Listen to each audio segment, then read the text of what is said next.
Good afternoon and welcome to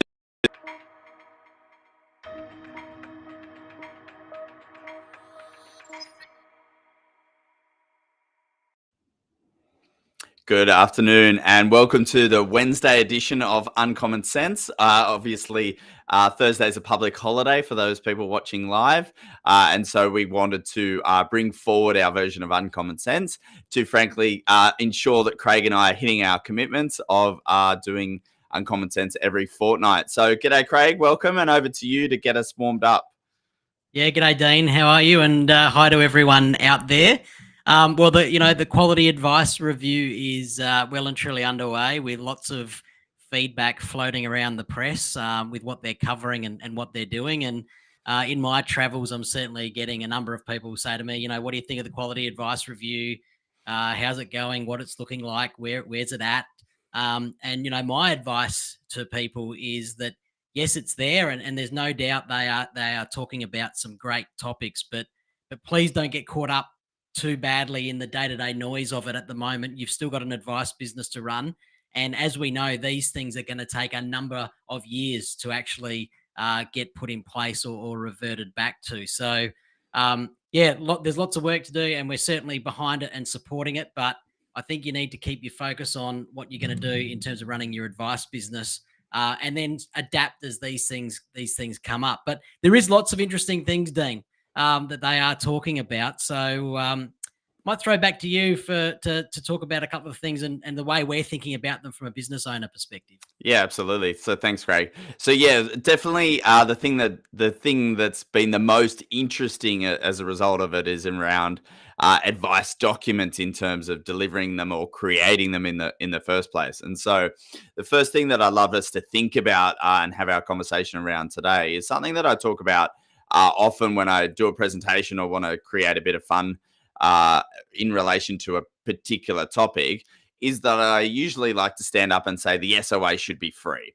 And so this is a great concept and very timely with the quality advice review as well, Craig, is that I think about the SOA in the context of why would you charge for what I deem the worst document in the world? And what I mean by that is actually attaching your price of your service to a document, and then that document typically being underwhelming to the customer or client. And so that concept of using language such as, "Hi, Mr. Client, I have to charge you $3,000 because I have to produce a document called an SOA, and I have to then get you to sign that off."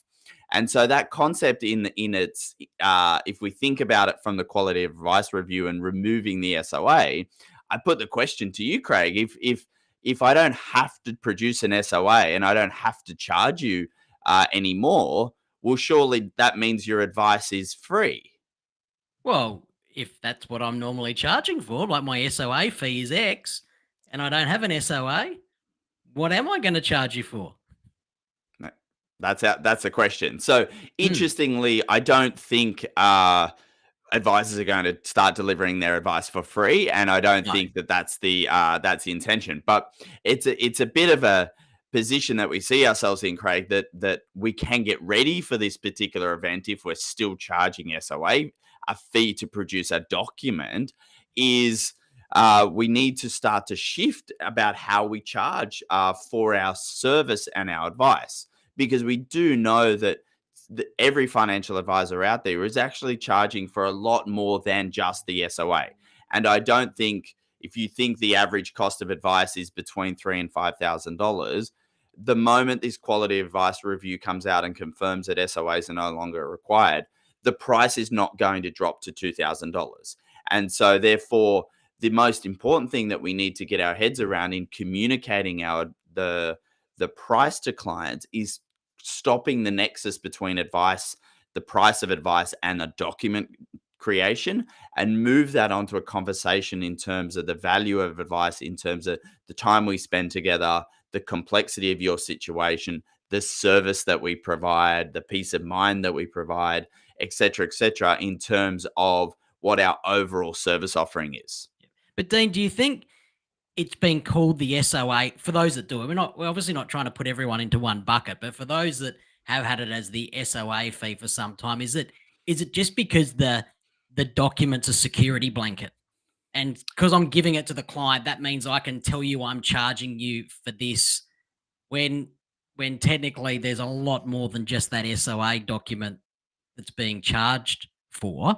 But it's something I can tie to go, but here's your document, and that's what you've paid for. Mm. Yes. I think it's two sides. So the first you could see is that it's been like a compliance driven outcome in that if I've got to create it and it's expensive for me to create, then I'm attaching a value to it, and therefore I need to recoup that price. And probably it's therefore a second element of that I'm not confident in fully selling my service, and so therefore I fall back on attaching the price to a document, because selling a service in that concept is you're selling thin air. Like you can build everything around it. You can talk about a process. You can talk about the journey that you're going to go on, but the client doesn't necessarily feel a tangible thing that they're buying.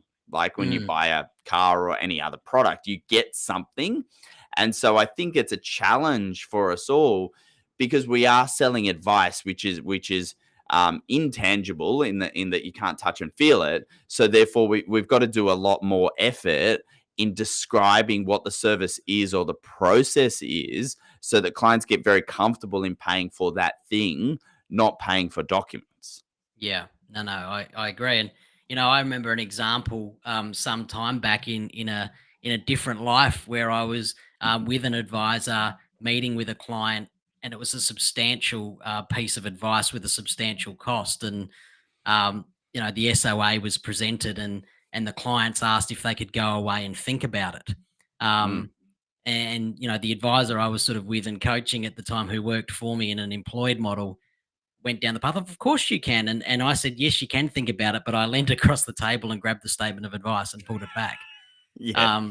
But be my guest and think about it. And they said, well, we can't take that document. And I said, well, this might look like just like a document to you, Mm. but all of our intellectual property, all of our strategy, all of the things that we've thought through to plan out your future are contained in here. So if you want to think about it, you can, but you can't take this document. The only way you can leave with this document is if you are going to pay us at least 50% of the fee now. Mm. Um, Mm.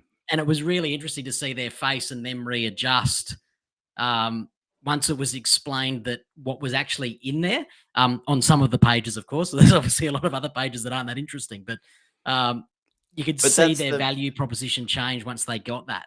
Absolutely, and that goes to how you price in the beginning. And so the the way in which we talk to firms now about pricing is they're pricing that clients should pay for things up front. Now, they should pay for a service up front, so they pay a fee to become a Yep. client. They pay a monthly fee to stay as a client if we're in a fixed fee for service type of model, and then the client can get unlimited SOAs through that journey, that they don't have to get all their SOAs at once, because that's overwhelming for clients as well. So if you thought about the client journey over 12 months, that from a client perspective, it's much nicer to get 4 SOAs every month for every 3 months on a particular strategy areas, for example, Craig, as opposed to what sometimes can happen now is we have to cram all the advice into one document.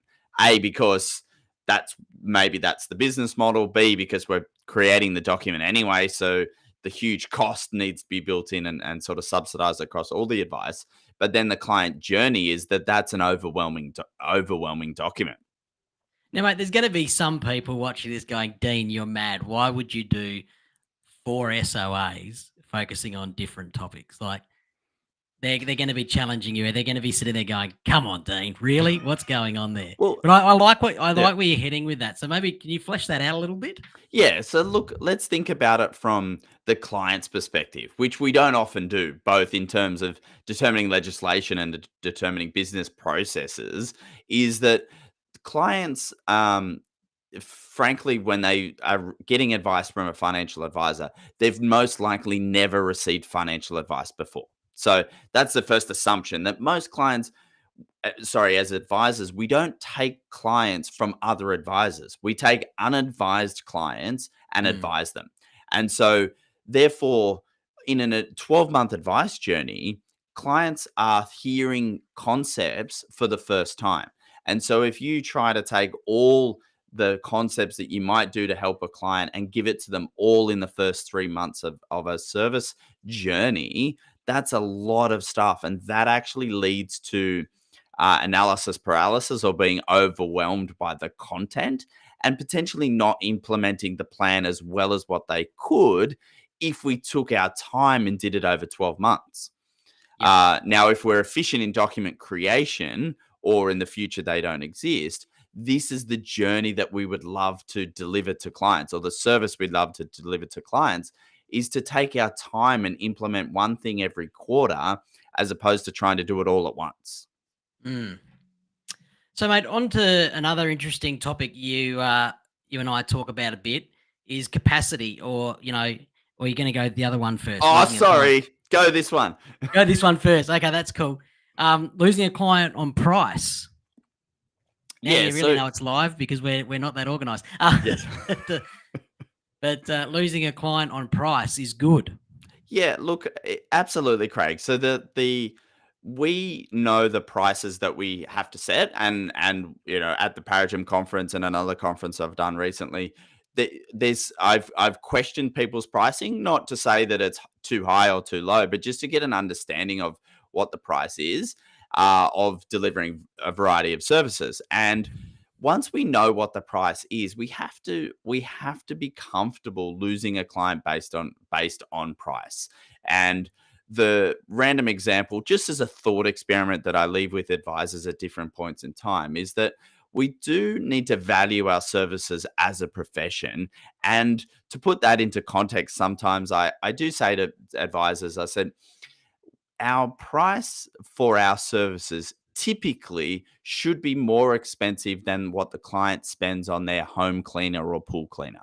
Now, obviously, there's different hours that both parties spend in that, but it's just a positioning thing to say, actually, if a client is spending $3,000 or $5,000 a year on cleaning their house and cleaning their pool, surely they would be willing to spend at least $5,000 a year on cleaning and organizing their financial position such that they're setting themselves up for a better retirement. Mm. And just putting that into context, it's like people pay to be organized and clean in their home today. And we want them to invest that same amount, or obviously slightly more, in getting their financial house in order as well and keeping that organized. And so the the concept of losing a client based on price is absolutely that, Craig, to not find ourselves in a situation where we're undercutting ourselves because we haven't given ourselves the right price. And the last thing I'll say to that, I was speaking to an advisor last week, and he delivered advice for a very cheap price. Okay, the price was $2,000. The advice should have been priced at something like $8,000. Okay, just to put it into context, so it's 25% of what it should have been.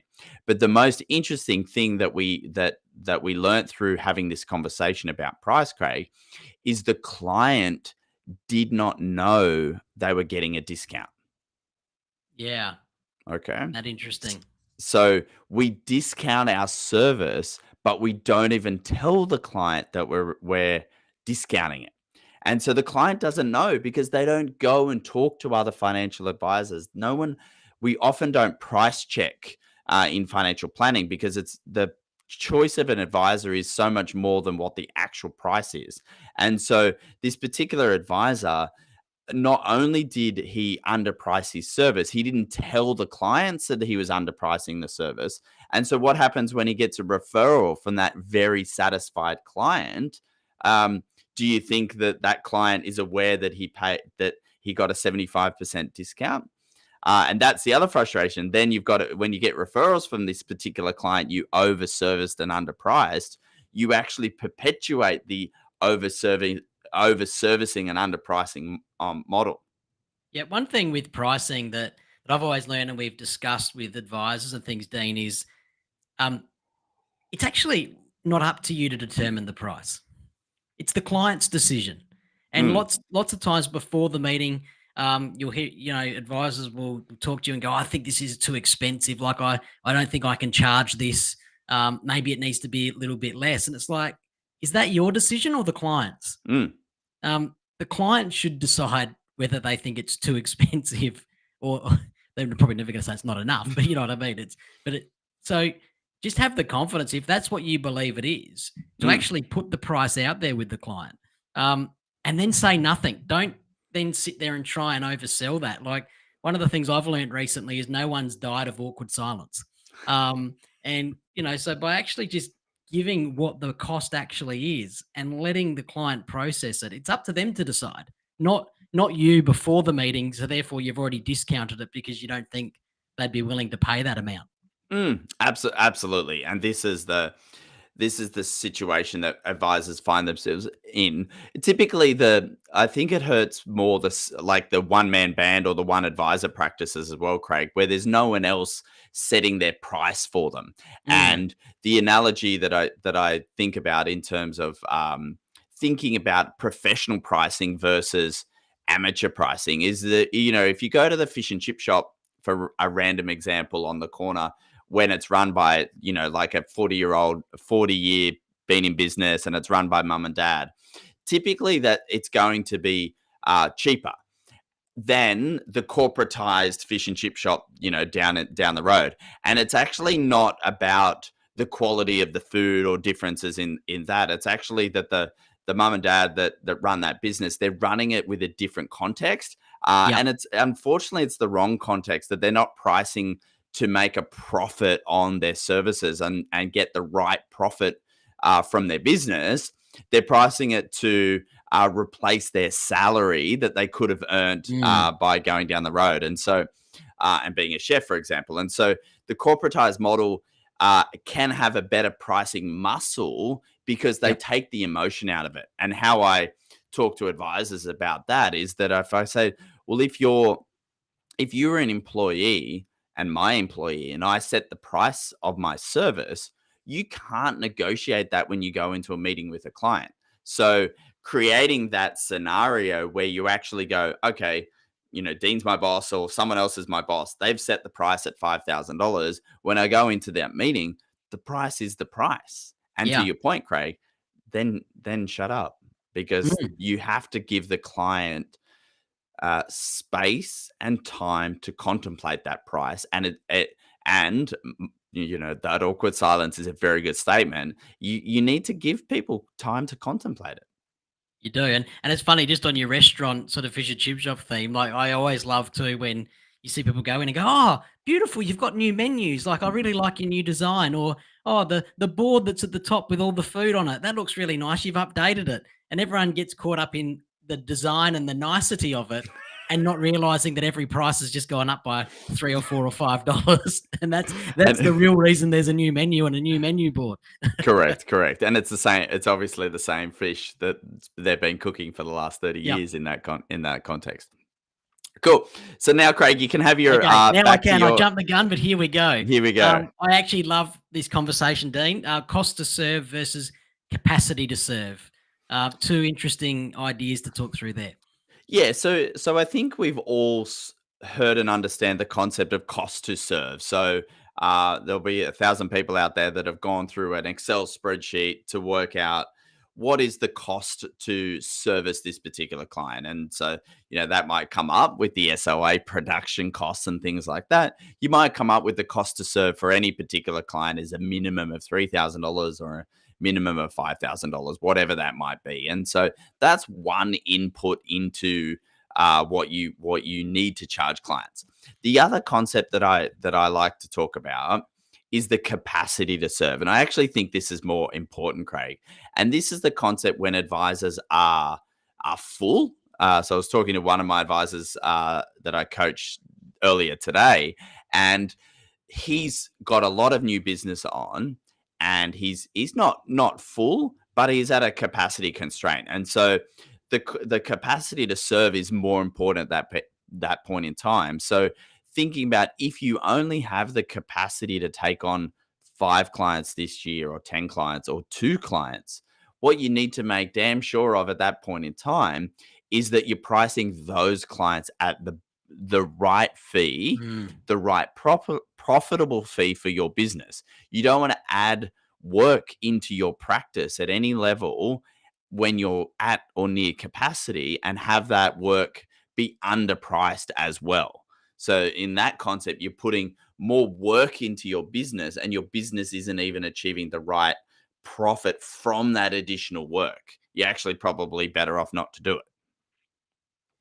Yeah, it's a nice way to look at it because you're right, for a long time it's all been about cost to serve, but I think as our advice businesses have evolved, it really does now have to focus back on that capacity to serve, Mm, and to think through the different levers that you can pull, to either create more capacity or, like you just said, Dean, charge appropriately right at that point. If it is only going to be a few clients a year, you're going to add into your business. Um, it, absolutely. it's a constant evolution. This pricing, isn't it? It's It, not it, something that you can just sit back with. It's always got to be focused on. Absolutely. And the fourth point that we wanted to chat about Yep. today is a bit about price tension and it being good, Craig. And I've done some numbers recently to explain to advisors the impact of increasing their prices on their business. And so, um, in the context, as you were saying, Craig, about client, it's up to the clients to decide and value the services. Is we've had advisors go through and increase their prices by 30%. And interestingly, very little pushback in terms of from the clients um, around that price increase. And that's a relatively significant price increase. And clients reflect on that and actually are saying that, I've worked out that probably you've been undercharging me for the last couple of years. And so therefore, 30% price increase clients do not have a problem with. Just like your fish and chip menus have gone up, the menus increase the prices by a reasonable amount as well. You're still happy with the quality and the service and things like that. Yep. And so we've done the analysis that if you had 100 clients, just as an example, and you increase their price by increase the price per client by 30%, you actually only need a 77% success rate. And if you have a 77% success rate or better, but let's assume the 77, your business revenue is unchanged. Okay. But what has happened at that point in time is you've gone from 100 clients to 77 clients and you've got exactly the same revenue. And Mm. so the best outcome as a result of that is you get 1 day a week back as an advisor. I think I've lost Craig, so I'll just keep talking. He might have dropped out for a I'm bit back. there, so No. he didn't get my punchline. But the most important thing I was saying there was that if we've increased our client prices by 30%, only 77% of clients have actually said yes to that.